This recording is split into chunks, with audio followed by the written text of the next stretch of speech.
ನಮಸ್ತೆ ವೀಕ್ಷಕರೇ, ಅಶ್ವವೇಗ ನ್ಯೂಸ್ಗೆ ಸ್ವಾಗತ. ನಾನು ಕೀರ್ತಿ ನಾರಾಯಣ್.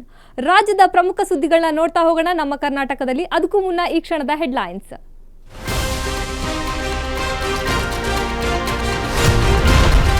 ವಿಪಕ್ಷಗಳ ವಿರೋಧದ ನಡುವೆಯೂ ಗ್ರೇಟರ್ ಬೆಂಗಳೂರು ಬಿಲ್ ಪಾಸ್. ಈ ವಿಧೇಯಕ ಮರಣ ಶಾಸನ ಎಂದ ಆರ್ ಅಶೋಕ್. ಮಸೂದೆ ವಿರೋಧಿಸಿ ಸಭಾತ್ಯಾಗ ಮಾಡಿದ ಬಿಜೆಪಿ ಶಾಸಕರು.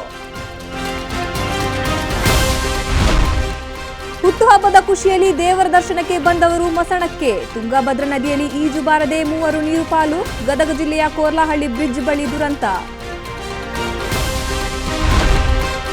ಗೋಲ್ಡ್ ಸ್ಮಗ್ಲಿಂಗ್ ಕೇಸ್ನಲ್ಲಿ ನಟಿ ರಣ್ಯಾರಾವ್ ಮತ್ತೆ ಜೈಲಿಗೆ. ಮಂಗಳವಾರ ವಿಶೇಷ ಕೋರ್ಟ್ನಲ್ಲಿ ಜಾಮೀನು ಅರ್ಜಿ ವಿಚಾರಣೆ. ಬಂಧನ ಪ್ರಶ್ನಿಸಿ ನಾಳೆ ಹೈಕೋರ್ಟ್ಗೆ ಬಿಸ್ಕೆಟ್ ಬ್ಯೂಟಿ ಅರ್ಜಿ.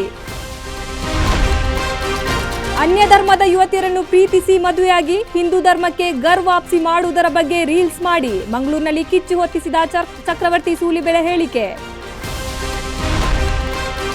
ಕುಂದಾನಗರಿಯಲ್ಲಿ ಎಂಇಎಸ್ ವಿರುದ್ಧ ಕನ್ನಡಿಗರ ರಣಕಹಳೆ. ನಾಡದ್ರೋಹಿಗಳನ್ನು ನಿಷೇಧಿಸದಿದ್ರೆ ಬೆಳಗಾವಿ ಅಧಿವೇಶನ ಮಾಡಲು ಬಿಡಲ್ಲ. ಸಿದ್ದು ಸರ್ಕಾರಕ್ಕೆ ಎಚ್ಚರಿಕೆ ನೀಡಿದ ವಾಟಾಳ್ ನಾಗರಾಜ್.